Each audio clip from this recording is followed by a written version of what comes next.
Yudi, kita sering dengar bahwa untuk bisa mencapai ketahanan pangan itu biasanya hanya fokus ke sisi produksi. Tapi yang juga menjadi penting adalah bagaimana sisi distribusi ya Pak, supaya bisa menjangkau seluruh wilayah Indonesia. Apalagi kita tahu Indonesia ini negara geografis.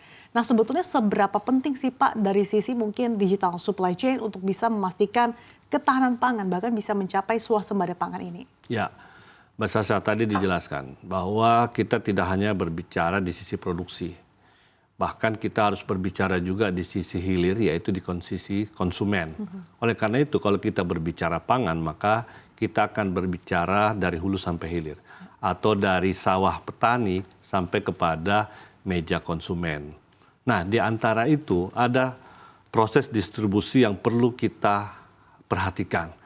Karena inilah yang menghubungkan antara sisi produksi dan konsumsi. Oleh karena itu, salah satu titik kritis atau titik yang perlu kita pecahkan adalah bagaimana manajemen sistem distribusi itu. Dan salah satunya menurut saya sistem digitalisasi itu merupakan hal yang perlu kita kembangkan ke depan. Itu poinnya. Manajemen distribusi sistem ya Pak, ini yang perlu ditekankan. Tapi kemudian tantangan apa sih Pak yang sebetulnya terasa jika kemudian dalam sistem distribusi pangan ini memanfaatkan sistem digitalisasi? Tantangannya, oke, ada beberapa. Sebelum kita bicara itu, ada 3 yang kita menjadi tantangan distribusi itu sendiri. Yang pertama adalah ada kesenjangan geografis, gitu ya. Kesenjangan geografis ini kita ketahui, kita memiliki 17.000 pulau, yang penduduk kita sudah mencapai 286 juta. Tidak ada pengecualian untuk pangan kita. Artinya bahwa dimanapun pulau itu, sepanjang ada penduduk, berarti kebutuhan pangan itu harus kita penuhi. Itu pertama, jadi tantangan geografis. Yang kedua adalah tantangan atau kesenjangan waktu. Waktu ini dari sisi konsumen berbeda dengan sisi produsennya sendiri. Kalau produsen, maka kesenjangan waktu itu ada yang disebut dengan musim. Ya, kalau kita di padi, kita akan lihat mana musim panennya yang tertinggi, Februari, Maret. Pada ada waktu-waktu tertentu yang produksi kita kurang misalnya. Nah, kesenjangan waktu ini tentu dalam hal konsumsi, itu tidak ada waktu bahwa oke, kita turunin di konsumsi karena lagi produksi ini. Oleh karena itu, hubungan antara kesenjangan waktu di produsen dan kesenjangan waktu di konsumen, ini menghadirkan ada yang disebut dengan sistem logistik tadi.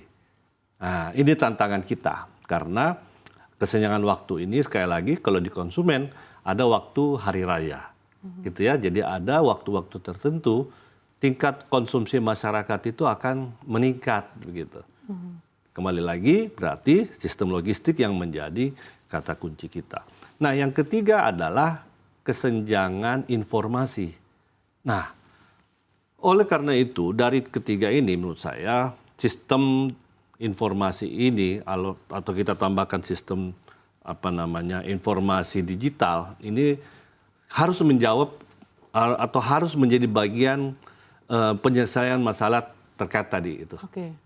Itu kira-kira. Nah, berarti ada tantangan tadi geografis, tantangan kesenjangan waktu dan juga informasi. Nah, di tengah berbagai tantangan ini Pak, sebetulnya apa sih perbedaan paling mendasar ketika mungkin pemerintah ataupun pelaku usaha memanfaatkan sistem digital supply dibandingkan dengan mungkin distribusi konvensional yang selama ini terjadi? Oke.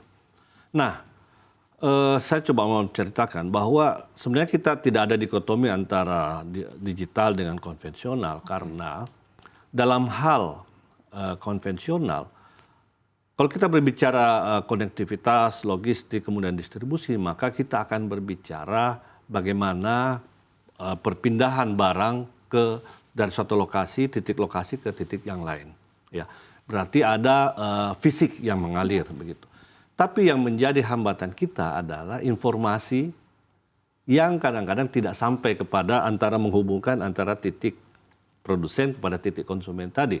Oleh karena itu, titik tadi harus dihubungkan dengan salah satunya adalah model digital.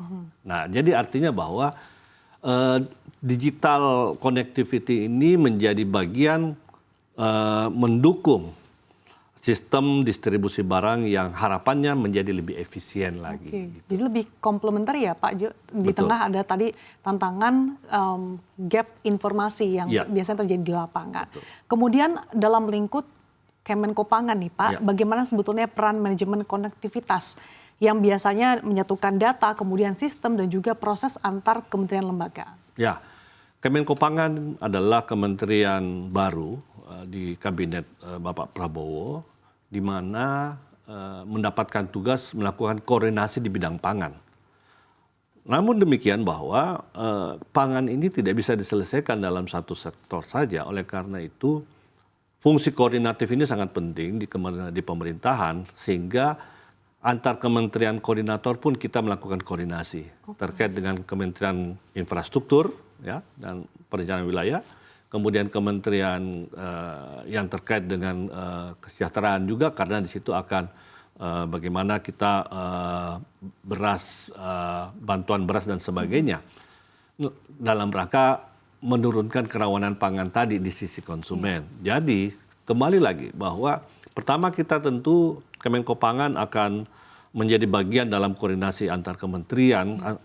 Di antaranya juga secara langsung di bawah Kementerian Koordinator Pangan. Di situ ada Kementerian Pertanian, Perikanan, ya, di satu sisi produksi, kemudian di sisi hilir, di situ ada Badan Pangan Nasional dan Badan Gizi Nasional. Nah, fungsi Kemenko Pangan disitulah bagaimana kita mengkoordinasikan dua hal tersebut, dua sisi tersebut, baik langsung dengan tidak langsung dengan kementerian yang secara langsung maupun tidak langsung berpengaruh dalam sistem distribusi kita. Termasuk di situ ada Kementerian Perdagangan, bahkan Kementerian Perhubungan, begitu ya.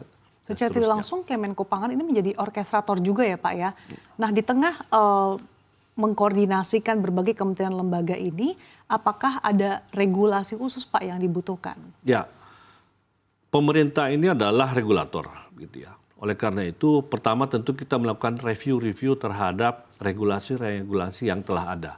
Baik itu terkait dengan neraca komoditas dalam hal perdagangan itu ya.